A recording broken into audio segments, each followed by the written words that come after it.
Bonjour. La Bible parle beaucoup de maladies, et notamment d'une maladie qui sévissait dans le Proche-Orient ancien, qui sévit encore dans certaines parties du monde, et qui exclut celui qui en est atteint. Cette maladie, c'est la lèpre. Et nous allons découvrir l'histoire d'un homme qui était atteint de cette terrible maladie. Voilà de quoi méditer en ce temps d'épidémie. Le général en chef du roi de Syrie s'appelait Naham.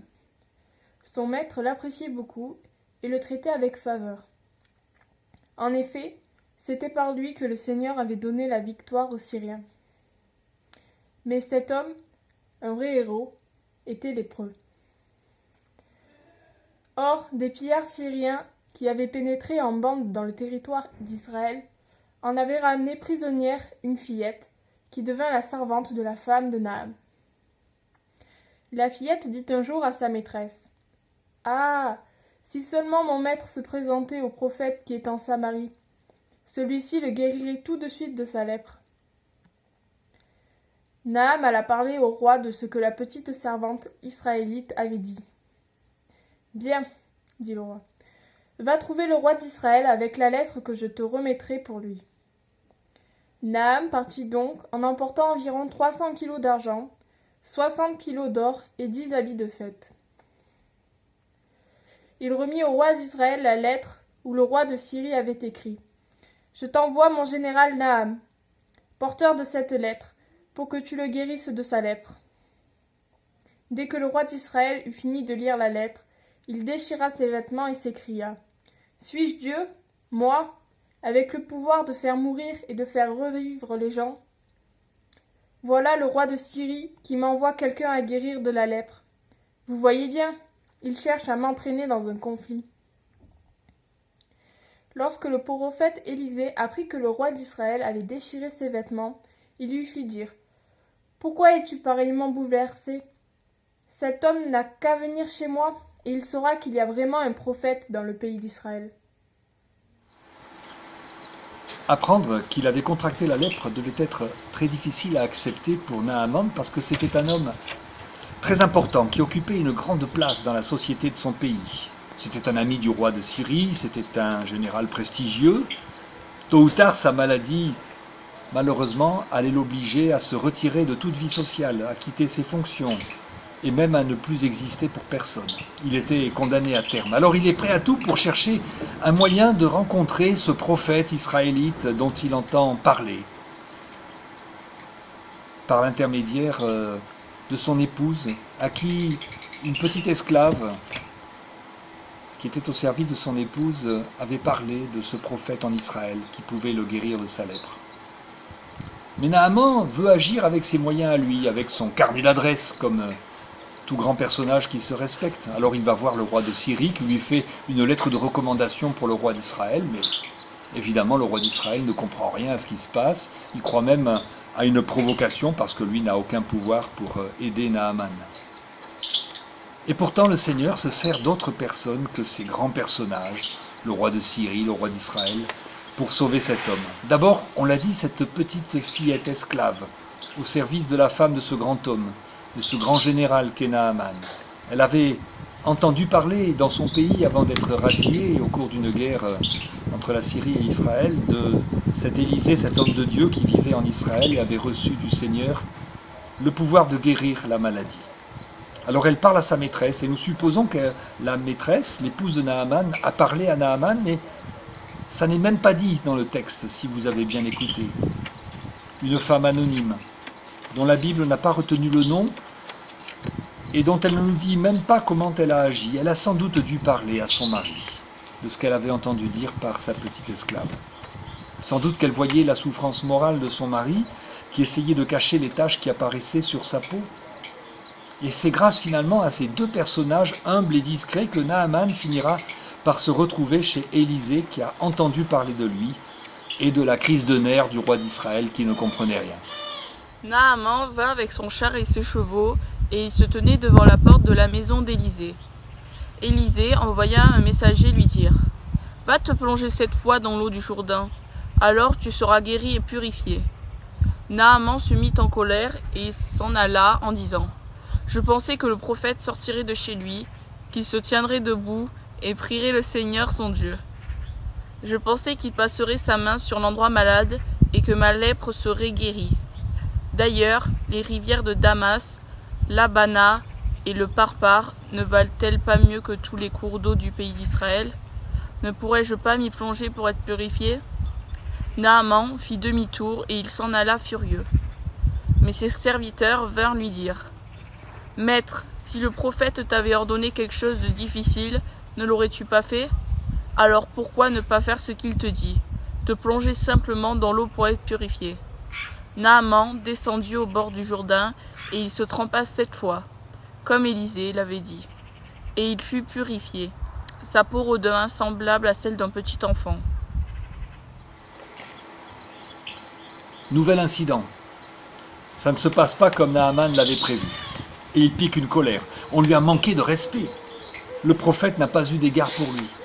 Au lieu de l'accueillir en personne, au lieu de le soigner, il lui envoie un simple domestique pour lui dire d'aller se tremper 7 fois dans le Jourdain.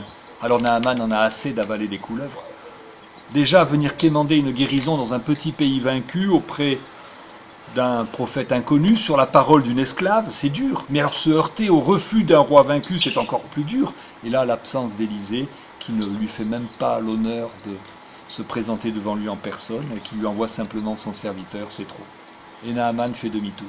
Et ici, encore, interviennent des personnages secondaires, anonymes, les serviteurs. Ils connaissent bien l'orgueil de leur maître et ses colères. Alors habilement, ils vont le prendre par son point faible, son orgueil. Tu aurais été capable de faire quelque chose de difficile, alors tu seras capable de faire ce que le prophète t'a dit de faire, c'est facile pour toi. Les serviteurs font semblant d'oublier que pour Naaman, aller se tremper 7 fois dans le Jourdain, c'est très dur. Et on devine pourquoi. Il va lui falloir enlever ses beaux habits de général et montrer à tout le monde ses taches de lèpre qui envahissent toute la peau. Il lui faudra ravaler son orgueil, sa fierté.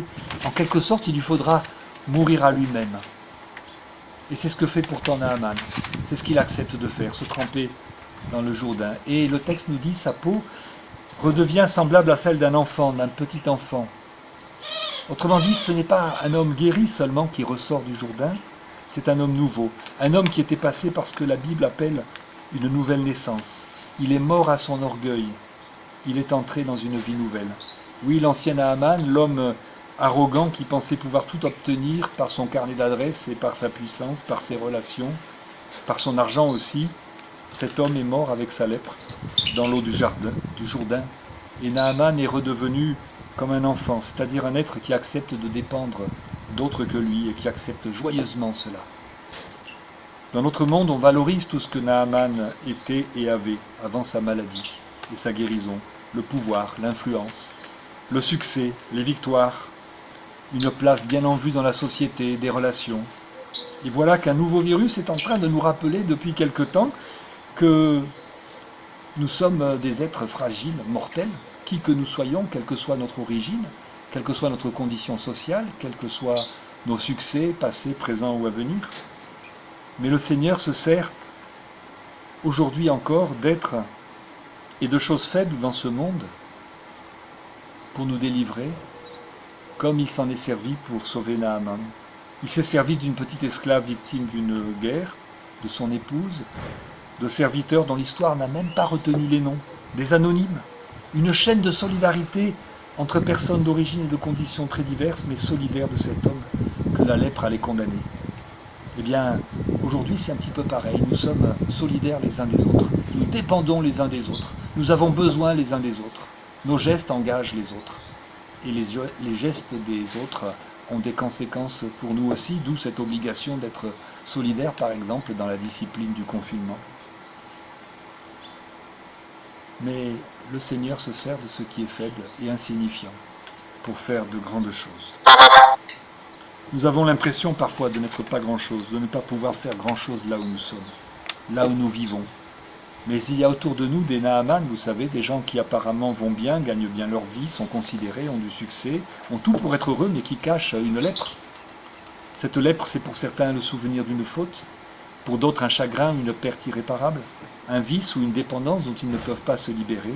Alors peut-être pourrons-nous leur dire, comme la petite fillette a dit à l'épouse de Naaman, « Moi je connais quelqu'un qui peut faire de grandes choses pour vous. » Et ce quelqu'un, c'est Le Seigneur, c'est Jésus, lui qui s'est fait le dernier, le serviteur de tous, lui qui a fait de grandes choses pour moi et pour toi si tu veux. Amen. Considérez, frères, qui vous êtes. Vous que Dieu a appelés, il y a parmi vous, du point de vue humain, peu de sages, peu de puissants, peu de gens de nobles origines. Au contraire, Dieu a choisi ce qui est folie aux yeux du monde pour couvrir de honte les sages. Il a choisi ce qui est faiblesse aux yeux du monde pour couvrir de honte les forts. Il a choisi ce qui est bas, méprisable, ou ne vaut rien aux yeux du monde, pour détruire ce que celui-ci estime important. Ainsi, aucun être humain ne peut se vanter devant Dieu. Mais Dieu vous a unis à Jésus-Christ, et il a fait du Christ notre sagesse. C'est le Christ qui nous rend justes devant Dieu, qui nous permet de vivre pour Dieu et qui nous délivre du péché. Par conséquent, comme le déclare l'Écriture,